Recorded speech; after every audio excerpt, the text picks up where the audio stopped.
Hello, नमस्कार। कोविड-19 के इस मुश्किल घड़ी में बच्चों, हम सभी लोग अपने घरों में रहकर कार्य करने के लिए थोड़ा मजबूर हैं।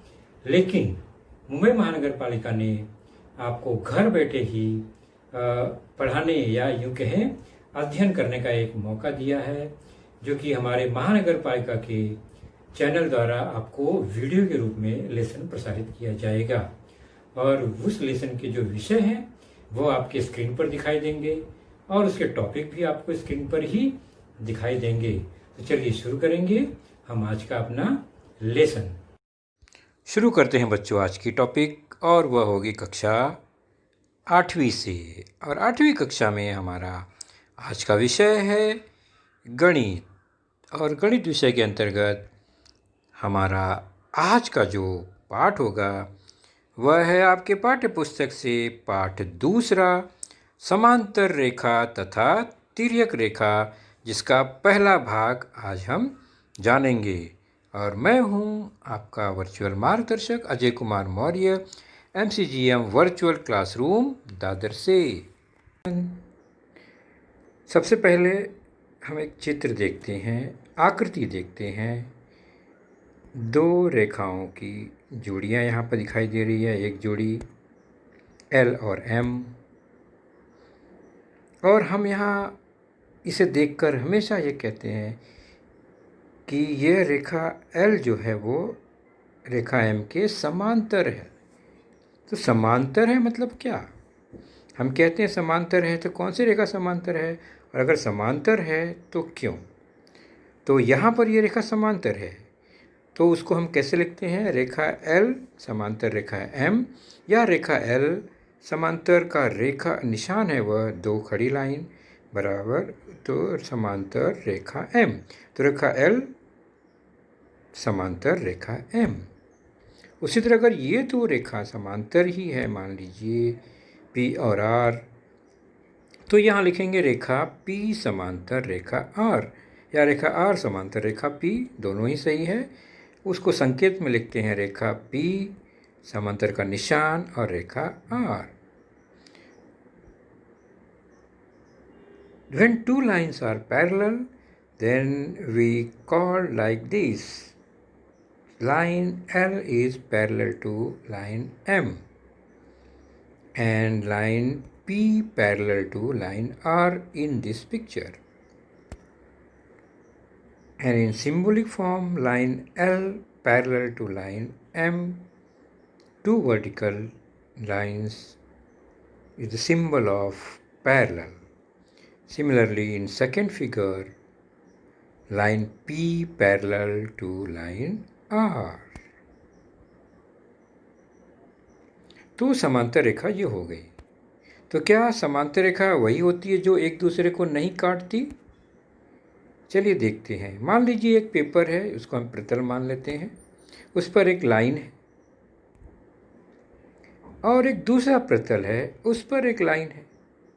दोनों प्रतल पर वह लाइन है वो असीमित है, और दोनों ही एक दूसरे को नहीं काटती है। एक नीचे है, एक ऊपर है, वो काट नहीं रही है, क्योंकि वो अलग अलग प्रतल में है, अलग अलग प्लेन, अलग अलग पेपर पर है। तो रेखा L और रेखा P, तो क्या हम कह सकते हैं कि रेखा L और रेखा P समांतर है? इस line L parallel to line P? No, क्यों नहीं है भाई? दोनों तो काट नहीं रहे, एक दूसरे को प्रतिच्छेदित नहीं कर रहे हैं। चलिए दूसरा एक लाइन खींचते हैं, रेखा L के बगल में M, और वो नहीं काट रहे एक दूसरे को, तो यह हम कह सकते हैं रेखा L समांतर रेखा M। तो क्यों ऐसा हुआ? तीनों एक दूसरे को नहीं काट रहे हैं, लेकिन उसमें एक जोड़ी ही समांतर है। तो एक ही प्रतल में स्थित परस्पर प्रतिच्छेदित न करने वाली रेखाओं को ही हम समांतर रेखा कहेंगे। तो वो एक प्रतल में होना चाहिए, एक ही पेपर पर होना चाहिए, एक ही प्लेन में होना चाहिए, और एक दूसरे को काटना भी नहीं चाहिए, तब वो समांतर रेखा होती है। The lines in the same plane which do not intersect each other are called parallel lines. Same plane and do not intersect each other. ये दो प्रमुख बातें हैं। अब हम चलते हैं एक नई लाइन, तिर्यक रेखा, ट्रांसवर्सल।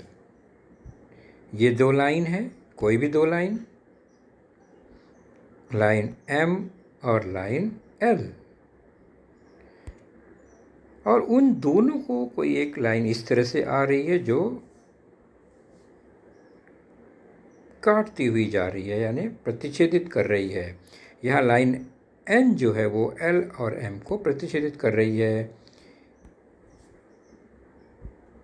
अलग अलग बिंदुओं पर, यानी दो भिन्न बिंदुओं पर। यहाँ पर बिंदु A और बिंदु B, L को A पर और M को B पर लाइन N जो है प्रतिच्छेदित कर रही है। ठीक उसी प्रकार ये दो लाइन P और R है, उसको कोई लाइन S प्रतिच्छेदित कर रही है दो भिन्न बिंदुओं पर, C और D पर। तो ये दो रेखा को कोई एक रेखा अगर प्रतिच्छेदित कर रही है तो वही रेखा जो है वो तिर्यक रेखा कहलाती है, ट्रांसवर्सल कहलाती है। तो S ट्रांसवर्सल है, R नहीं, क्योंकि R जो है वो एक ही रेखा को प्रतिच्छेदित कर रही है, जबकि S जो है वो दोनों को काट रही है अलग अलग बिंदु पर। ठीक उसी प्रकार रेखा N जो है वह भी उन दोनों रेखाओं को काट रही है, इसलिए रेखा N जो है तिर्यक रेखा है। तो ट्रांसवर्सल तिर्यक रेखा कौन है? तो if a line intersects given two lines in two distinct points, then that line is called a transversal of those two lines. अर्थात कोई एक लाइन अगर दो रेखाओं को या दो लाइन को दो भिन्न बिंदुओं पर प्रतिच्छेदित करे तो वह जो रेखा है, लाइन है, वह ट्रांसवर्सल या तिर्यक रेखा कहलाता है। तिर्यक रेखा द्वारा निर्मित कोण। अब देखते हैं कि एक तिर्यक रेखा और दो भिन्न रेखाओं को जब वो काटती है तो कितने कोण बनते हैं। Angles made by a transversal. तो ये दो लाइन और उसको एक ट्रांसवर्सल तिर्यक रेखा काटती है दो भिन्न बिंदुओं पर। लाइन को हम भिन्न बिंदुओं द्वारा दर्शाएंगे इस बार। तो ए बी जो ये है तिर्यक रेखा है, वो M और N पर काट रही है किसको? रेखा PQ और रेखा RS को। तो रेखा AB जो है रेखा PQ तथा रेखा RS की तिर्यक रेखा है। Line AB is transversal of line PQ and line RS। तो कितने कोण बन रहे हैं हर बिंदु पर? M और N पर काट रहे हैं और M पर भी 4 कोण बन रहे हैं और N पर भी 4 कोण बन रहे हैं। तो overall 8 angles are made at point M and N। कुल 8 कोण बनते हैं। अब देखते हैं तिर्यक रेखा द्वारा निर्मित कोणों की जोड़ियाँ। अब उन दोनों बिंदुओं पर बने कोणों में आपस में क्या संबंध है, क्या जोड़ियाँ हैं, उनको क्या नाम है, वो देखते हैं। तो ये दो रेखा और एक तिर्यक रेखा, two lines and its transversal, उनके नाम दे देते हैं। तो line A B is transversal तिर्यक रेखा है जो कि M और N पर काट रही है लाइन PQ और लाइन RS को। तो अब देखते, ध्यान से देखिए निशान, कोण का निशान लगा है ट्रांसवर्सल के राइट में और दूसरे कोण का निशान भी लगा है ट्रांसवर्सल के राइट में, और दोनों रेखाओं के ऊपर की साइड, अप साइड में है ये। तो ट्रांसवर्सल देखिए एक ही साइड में है और दोनों रेखाओं के भी ऊपर की तरफ यानी एक ही दिशा में है। तो ऐसी जोड़ी को, जैसे ये AMQ और MNS, ये दोनों जोड़ी में संबंध है, यानी एक ही दिशा है, एक ही बाजू है, तिर्यक रेखा के एक तरफ और दोनों लाइन के एक ही तरफ। ओके, तो ऐसी और भी जोड़ियां हैं क्या जो एक ही तरफ हो, ट्रांसवर्सल के एक तरफ और दोनों लाइन के एक तरफ। तो ऊपर का हिस्सा हमने देख लिया। अब नीचे देखते हैं तो लाइन पी क्यू के नीचे की ओर एक कोण बनता है, वह है क्यू एम एन। और ठीक लाइन आर एस के नीचे भी वैसे ही एक कोण बनता है उसी जगह पर, वो है एस एन बी, यानी दोनों की दिशा सेम है, ट्रांसवर्सल के राइट में दोनों। एक राइट में है तो दूसरा भी राइट में है, एक नीचे है तो दूसरा भी नीचे है, तो ये एक साथ जोड़ी जोड़ी यानी संगत में है। उसी प्रकार तीसरा एक कोण एम जो कि पी क्यू के नीचे लेकिन तिर्यक रेखा के लेफ्ट साइड में है। उसी प्रकार तिर्यक रेखा के लेफ्ट में लेकिन बाकी दोनों लाइन के ऊपर अपर साइड में है। तो ये दो जोड़ी भी एक ही दिशा एक तरफ है। तो ऐसी जोड़ी जो कि जैसा ऊपर वैसा नीचे, यानी जैसा एक बिंदु पर वैसा दूसरे बिंदु पर उसी दिशा में, दोनों की साथ साथ दोस्ती है, संगति है, इसलिए ऐसे कोणों को हम कहते हैं संगत कोण, करस्पॉन्डिंग एंगल्स। जिस जगह वो पहला कोण ऊपर वाला उसी जगह दूसरा कोण है, करस्पॉन्डिंग एंगल्स। और देख रहे हैं कि हम 4 जोड़ियां हैं। तो संगत कोणों की 4 जोड़ियां बनती हैं जब दो रेखा को एक तिर्यक रेखा प्रतिच्छेदित करती है, या तिर्यक रेखा और दो रेखाओं से बनने वाले जोड़ियां। तो 4 जोड़ियां बनी। ओके, चलिए तो अब हम इसको परिभाषित कर लेते हैं। परिभाषित कैसे करेंगे? हमने देखा ना कैसे तिर्यक रेखा के एक ही ओर और दोनों रेखाओं के भी एक ही दिशा की ओर ये बन रहे हैं, एक तरफ ही बनते हैं। तो वो एक जोड़ी लाल, एक दूसरी जोड़ी, तीसरी जोड़ी और ये चौथी जोड़ी। हम देख रहे हैं संगत कोण, करस्पॉन्डिंग एंगल्स। तो तिर्यक रेखा तथा प्रतिच्छेदन रेखाओं के एक ही दिशा की ओर बनने वाले कोण संगत कोण होते हैं। बराबर, एक ही दिशा की ओर बनने वाले, यानी तिर्यक रेखा की भी एक दिशा और प्रतिच्छेदन की भी एक दिशा, और संगत कोण की 4 जोड़ियां बनती हैं।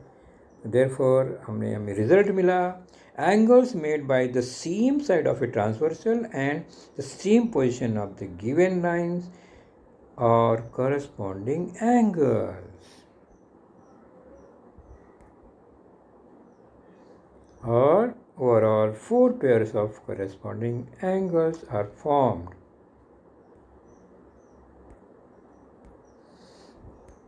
चलिए, तिर्यक रेखा द्वारा निर्मित कोणों की जोड़ियां, तो हमें मिल गया करस्पॉन्डिंग एंगल, संगत कोणों की जोड़ी मिली। अब देखते हैं कि तिर्यक रेखा के किस ओर कोण बनते हैं। यह आकृति बन रही है, एक तिर्यक रेखा ए बी, एम और एन पर प्रतिच्छेदन बिंदु है, पी क्यू और आर एस यह रेखा है।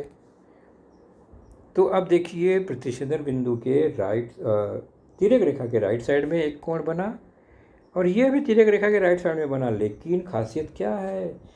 दोनों रेखाओं के अंत भाग में है, पी क्यू और आर एस के अंत भाग में है। उसी तरह यह भी तिर्यक रेखा के लेफ्ट में है, लेकिन दोनों रेखाओं के अंत भाग में है। तो अंत भाग में बनने वाला 2 ही जोड़ी है, और बाकी 2 तो बाहर के भाग में है। तो कोण Q M N, angle Q M N जो है, और एंगल एम एन एस जो लाल वाले हैं, वह तिर्यक रेखा के एक ही ओर है, लेकिन दोनों रेखाओं के अंत भाग में है। उसी प्रकार दूसरा कोण M N M P, angle N M P तथा एंगल एम एन आर, यह भी उसी तरह तिर्यक रेखा के एक तरफ लेफ्ट में है और दोनों रेखाओं के अंत भाग में है। तो अंत भाग में स्थित होने के कारण इसका नाम है अंतःकोण, इंटीरियर एंगल्स। और अंतःकोणों की 2 ही जोड़ी मिलती है हमें। There are 2 pair of interior angles in such type of diagram.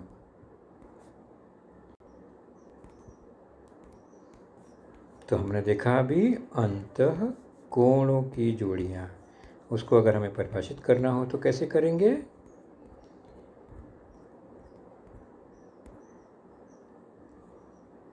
तिर्यक रेखा के एक ही ओर तथा दी गई रेखाओं के अंतभाग में, ये बहुत स्पेशल है, एक ही ओर अंतभाग में स्थित कोणों की जोड़ी को अंतः कोणों की जोड़ी कहते हैं। अंतः कोणों की 2 जोड़ियाँ बनती हैं, संगत कोणों की 4 जोड़ियाँ बनती हैं। तो a pair of angles which are on the same side of the transversal and inside the given lines is called a pair of interior angles, and we get 2 pair of interior angles in such type of arrangement or diagram. चलिए हम देखते हैं अगला। तिर्यक रेखा द्वारा निर्मित कोणों की जोड़ियों में 2 जोड़ी हमने देख ली, संगत कोण और अंतः कोणों की। तो ध्यान से देखेंगे अब ये तिर्यक रेखा की किस ओर बनती है और दोनों रेखाओं के किस ओर है। यहाँ पर तिर्यक रेखा AB और 2 रेखाएं PQ और RS, और वे M और N पर प्रतिच्छेदित कर रही हैं।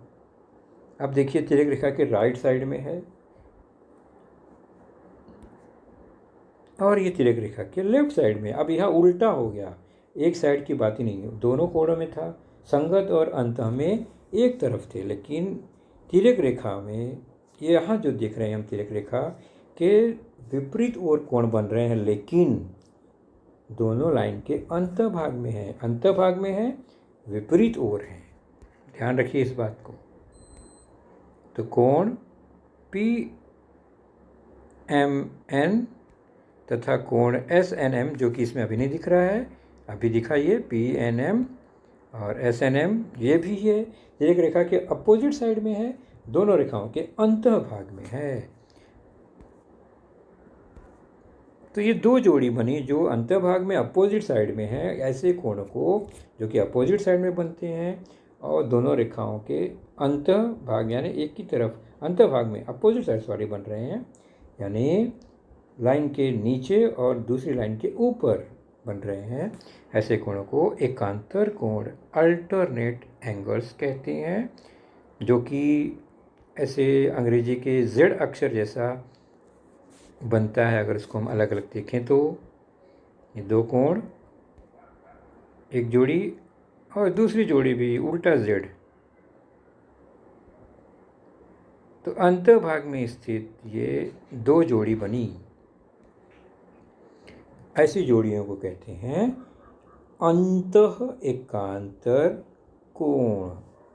एकांतर है मतलब साइड बदल गया, लेफ्ट और राइट हो गया, और अंतः है मतलब दोनों रेखाओं के अंतः भाग में है।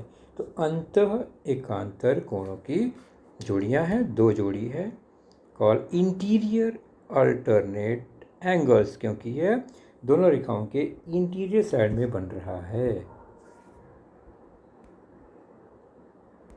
चलिए अब दूसरी जोड़ी एक देखते हैं।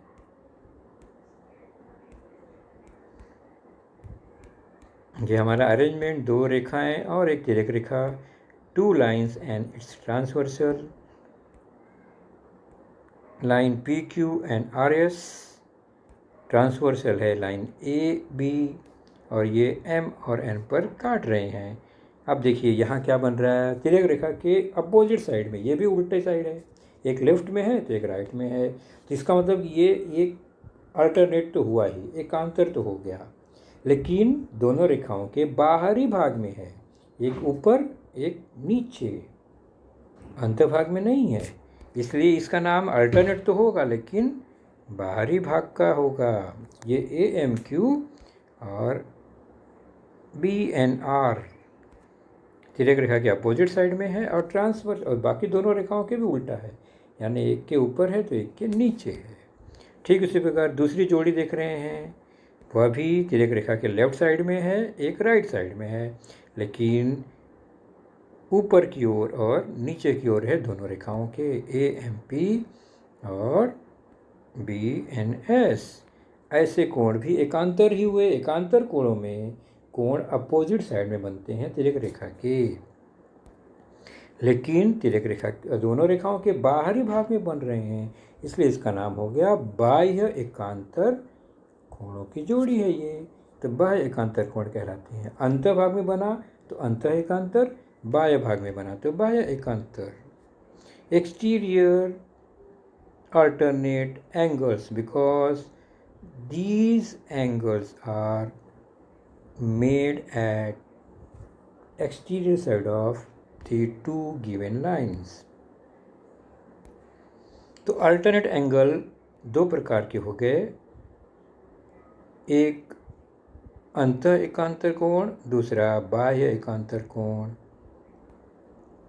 एक ही अलग अलग आकृति में हम देखें उसको भिन्न भिन्न, तो आपको साथ में कंपेयर करके देखने को मिलेगा। उसी रचना को वही आकृति, तो ये रेखा पी क्यू के ऊपर की ओर, रेखा आर एस के नीचे की ओर है, यानी बाह्य भाग में। और दूसरी जोड़ी है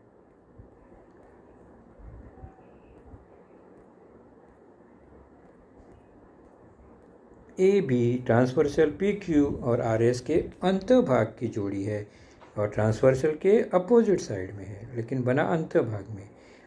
तो लेफ्ट साइड का फिगर है वो अंत एकांतर कोण है, और राइट का है बाह्य एकांतर कोण है। दोनों ही एकांतर अल्टरनेट एंगल्स हैं। जैसा कि हमने देखा अंत एकांतर में वो जेड का आकार बनता है, जेड के आकार में उल्टा या सीधा। तो एकांतर कोणों की कुल 4 जोड़ियां हैं, 2 अंत एकांतर की, 2 बाह्य एकांतर की, तो एकांतर कोणों की कुल 4 जोड़ियां हैं। Interior alternate angles 2 pair and exterior alternate angle 2 pairs. तो अब बच्चों आपके लिए आ गया एक exercise, fill in the boxes with the help of the figure. आकृति देखो और सारणी पूर्ण करो। 3 तरह की जोड़ियां हैं, corresponding angles, interior angles, alternate angles. संगत कोण, अंत कोण और एकांतर कोणों की जोड़ियां इस आकृति में से खोजकर बनानी है। लाइन में कोण के नाम दिए गए हैं, पी क्यू आर एस और सी डी ई एफ, ये कोण के नाम ही सीधे दिए गए हैं। तो डायरेक्ट हम नाम को ही लिखेंगे और उसे इस बॉक्स में भरना है। एक उदाहरण करस्पॉन्डिंग एंगल्स का बता रहा हूँ मैं। तो जोड़ी देखिए, राइट साइड में P है और तो नीचे राइट साइड में D है। तो ये दोनों संगत कोण की एक जोड़ी हुई। तो हमने भर दिया एंगल P और एंगल D, यह एक जोड़ी करस्पॉन्डिंग एंगल्स की है। इसी तरह जोड़ियाँ हमें चुन चुन कर खोज कर लिखना है, तीनों कॉलम में, इंटीरियर एंगल्स के भी, अंत कोण के भी और अल्टरनेट एंगल्स के भी, एकांतर कोणों के भी। तो बच्चों आप लोग निश्चित ही इसे ध्यान से देखेंगे और फिर इसको आराम से भर लेंगे, ताकि आप सभी जोड़ियों को अच्छे से पहचान ले। 3 प्रकार की कोणों की जोड़ियां हैं मुख्य रूप से।